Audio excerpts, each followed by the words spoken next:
The moment she told me she wanted to pause our marriage for a trip to Tokyo, something deep inside me shifted, though I didn't let it show. I just nodded, forced a faint smile that didn't quite meet my eyes, and let her excitement wash through the apartment like sunlight spilling across the floor. She had been preparing for months, meticulously planning every temple visit, sushi dinner, and neon-drenched walk, as if this dream escape could somehow erase the quiet tension that had built between us. I watched her pack with a strange mixture of pride and unease, remembering how we once joked about traveling together, building a life full of small adventures and shared memories. But as her suitcase zipped shut, that dream felt distant, like a promise left to fade. When she finally left, I stayed behind in the same apartment that now felt more foreign than any city she was flying to. I didn't sulk, and I didn't rage. I did what I always did when left alone. I observed. I calculated. I let silence sit beside me like an old friend. The emptiness she left behind was loud, louder than any argument could have been. But it wasn't heavy, it was honest. It spoke in a language words often fail to. It told me that while she chased thrill and novelty, I lived in steadiness, patience, and quiet loyalty. Days slipped into nights filled with solitude that forced reflection. I replayed the small, unnoticed moment of our life together. The dinners she skipped, the texts left unanswered, the laughter she shared elsewhere. And with every recollection, the truth became clearer. I had been living in fast forward, clinging to a life she quietly stepped away from.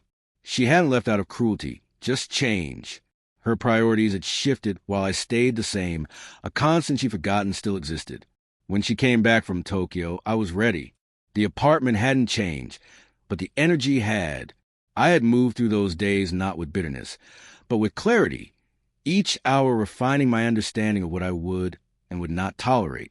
She walked in, suitcase in hand, glowed with the thrill of adventure, completely unaware that I had evolved in her absence. Her smile faltered when she noticed the difference. I hadn't been waiting. There were no messages, no calls, no trace of desperation. She looked at me, and for the first time, didn't see the man who always bent to her whims, but someone who had quietly grown stronger without her. She expected joy or maybe resentment, but all she found was calm. I greeted her with a nod, made a brief comment about her trip, and let the silence speak louder than any confrontation could.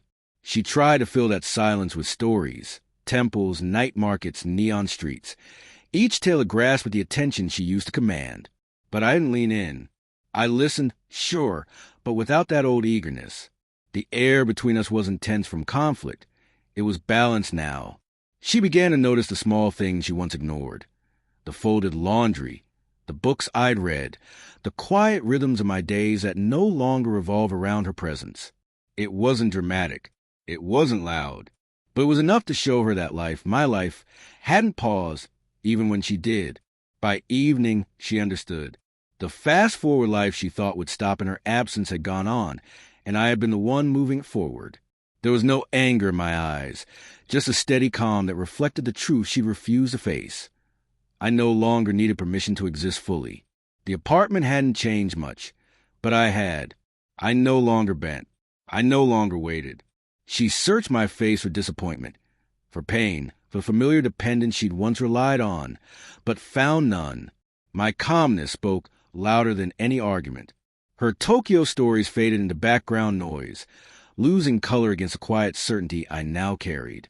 She finally realized the weight of her absence. While she'd been chasing moments across the world, I had been building something far more lasting, resilience, clarity, and a self-assurance no distance could break. Later, her words stumbled into apologies, half-hearted confessions of guilt, but they fell flat, echoing into a space that no longer needed to be filled. I just listened, nodded, and let her sit with the truth. The pause she imposed came at a price she never anticipated. Life doesn't stop for anyone. She learned that the hard way. I stayed composed, untouched by the storm she expected. My life had kept moving, faster, steadier, richer. The message was silent but unmistakable. When someone decides to pause, you don't wait. You keep walking. You grow. You exist until the day they realize some things and some people never rewind.